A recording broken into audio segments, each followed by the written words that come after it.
Miller was born on April 3, 1911, in Cincinnati, Ohio.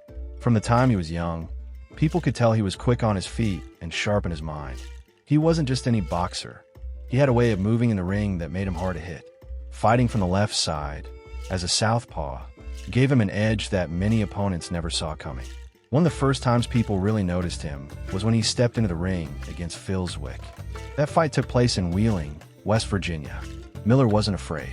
He fought with speed, with style, and by the fourth round, Zwick was down.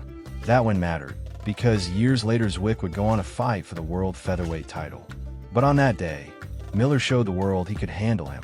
In 1931, Miller faced another tough man, Tommy Paul. They met 3 times that year. In their first 2 fights, held in Cincinnati, Miller's hometown, he came out on top, winning by decision. But in their third meeting, in Buffalo, Paul finally got the better of him, winning by unanimous call. Still, those matches proved something. Miller was always ready to face the best, no matter the odds. Miller's story wasn't just about boxing. It was about a young man who stepped into the ring with courage, moved with skill, and fought like every match was his moment to shine. On July 23, 1931, Miller finally got his big chance. He was fighting for the National Boxing Association World Featherweight title against battling Battolino. The match took place in Cincinnati, his own city, and the crowd was buzzing with excitement. Miller fought hard through 10 tough rounds, but in the end, the judges gave Battolino the win by unanimous decision. It was a loss, but for Miller, it was also proof that he belonged on the biggest stage. A few months later, on January 27, 1932, Miller faced Battolino again. This fight turned out to be one of the strangest nights of his career. Only about 2,000 fans came to watch, but they saw something unforgettable. Battolino, the champion, came in 3 pounds overweight and looked sluggish from the start. In the third round, Miller landed a light right hand to the chin, so light that even the referee, Lou Ballman, didn't think it should have dropped a champion. But Battolino fell. When he got back up, Miller pressed forward and sent him down again. This time, the referee stopped the fight and raised Miller's hand. For a moment, it looked like Miller was finally the world champion. But then, confusion swept in. The National Boxing Association and the New York State Athletic Commission refused to recognize the victory. They declared the fight a no contest, saying it didn't count. Miller's win was taken away from him, and the title was left vacant. Battolino was fined heavily and stripped of his crown soon after. By March of 1932, Battolino himself gave up the title completely, moving up to a higher weight class. For Miller, it was a strange and frustrating chapter. He had fought bravely and done his part, but boxing politics stole his moment of glory. Still, Miller's story wasn't finished. He would keep fighting, because that's who he was.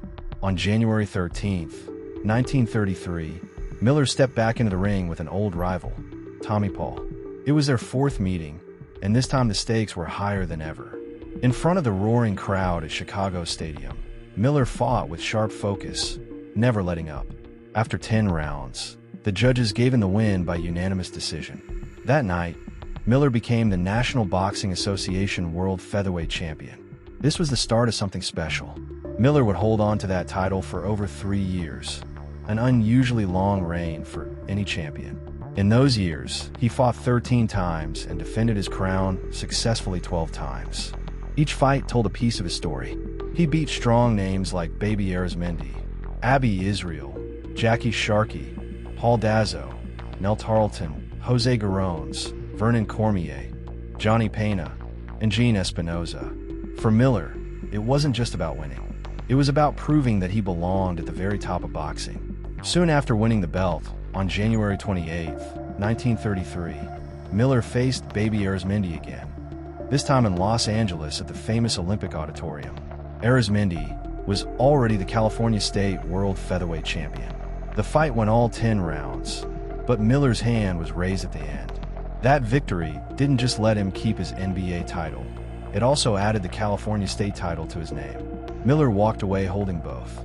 On March 21, 1933, Miller fought Speedy Dado, the quick Filipino who was the California Bantamweight champion.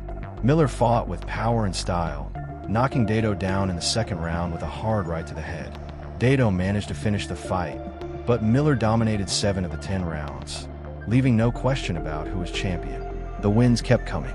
On July 11th, 1933, before a crowd of 7,000 in Seattle, Miller stopped Abi Israel in just the 4th round with a knockout that left fans cheering his name. By the start of the new year, January 1st, 1934, Miller was back home in Cincinnati, defending his title against Jackie Sharkey. Miller was brilliant that night, knocking Sharkey down in the 2nd round and again in the 10th. Sharkey only managed to win 2 rounds, but the rest belonged to Miller.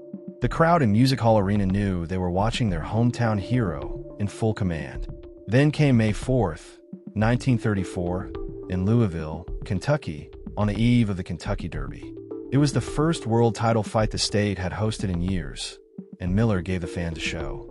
Facing Paul Dazzo, Miller ended the fight in the 6th round with a powerful knockout. Dazzo had put up a fight in the early rounds, but once Miller found his rhythm, the end came quickly. Miller was still the king of the featherweight division. For Miller, these were golden days, days where every punch, every cheer from the crowd, and every raised hand reminded him of who he was, a champion.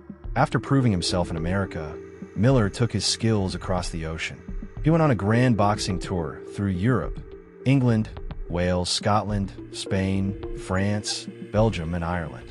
Everywhere he went, fans gathered to see the champion from Cincinnati. He boxed in the great cities of Brussels and Dublin, though not in Scotland or Wales. In Barcelona, Spain, he faced Josep Garrones twice. Their first meeting on December 1st, 1934, ended strangely. Josep was disqualified, and Miller's hand was raised. But their second fight, on February 17th, 1935, was far more dramatic. This time the NBA World Featherweight title was on the line. The match was scheduled for 15 rounds, but Miller needed only 1. With a crushing punch, he knocked Josep out in the very first round, leaving no doubt about who was the true champion. Just weeks earlier, on December 24th, 1934, Miller had already taken part in another unforgettable night. In Paris, he stood across from the legendary world bantamweight champion, Panama Al Brown. Though it wasn't for a title, the fight carried the weight of history. Miller fought smart, outscoring Brown over 10 rounds, and left Paris with a points victory against one of the sport's most famous names.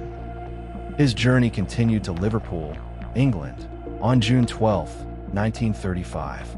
There, Miller faced Ned Tarleton, the European and British featherweight champion. The fight lasted the full 15 rounds, but Miller's dominance was clear. He floored Tarleton in the very first round and won nearly every round on the scorecards. It was a one-sided victory, and Miller once again proved that his crown wasn't just American. It was respected across Europe. Finally, on July 12, 1935, Miller traveled to Dublin, Ireland. The Irish fans packed the arena to see him battle Stan Jau. Miller's speed and strength were too much, and by the 4th round, the fight was over. Another win. Another city conquered, another crowd chanting his name. Miller wasn't just fighting anymore. He was carrying his story around the world, showing people everywhere what a champion looked like.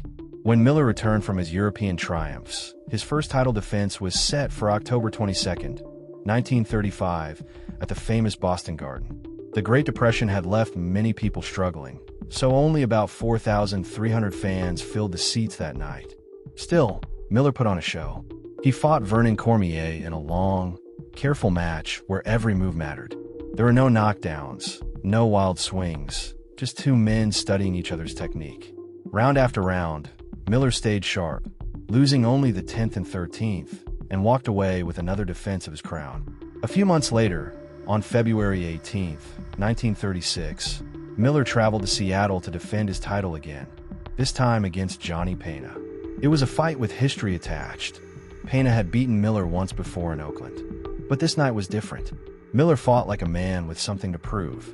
He took control of every round, never letting Pena catch a rhythm. In the 11th, Miller sent him crashing to the canvas for a count of 9, the only knockdown of the fight.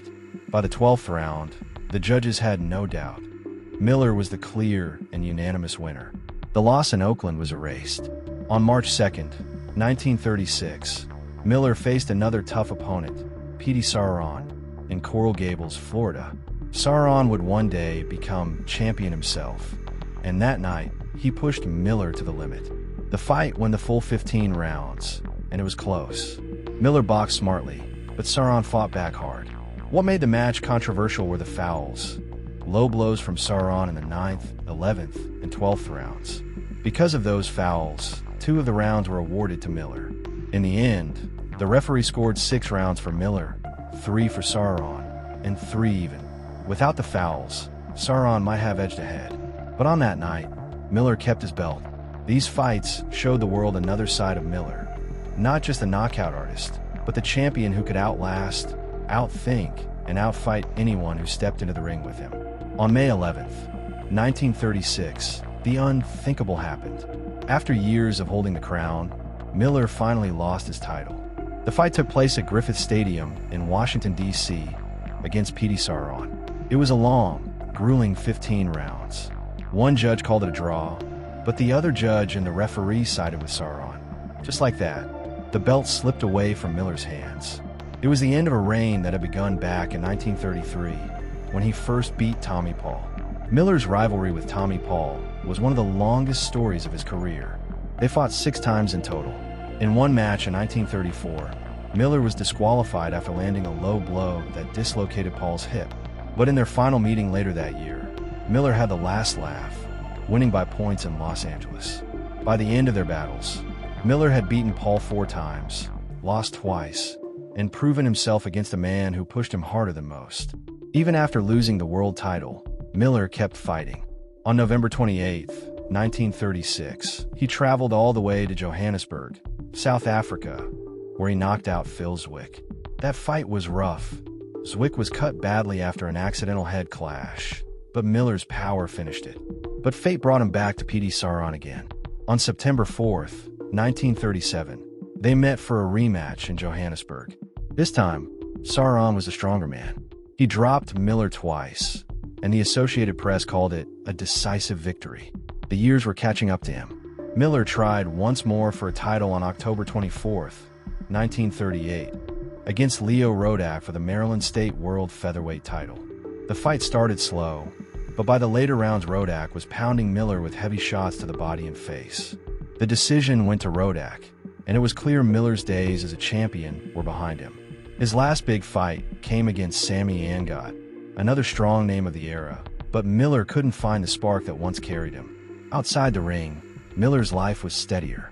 He had married Louise on horseback in 1931, and she stood by him through it all. Together, they raised a daughter and later enjoyed the company of 2 grandchildren.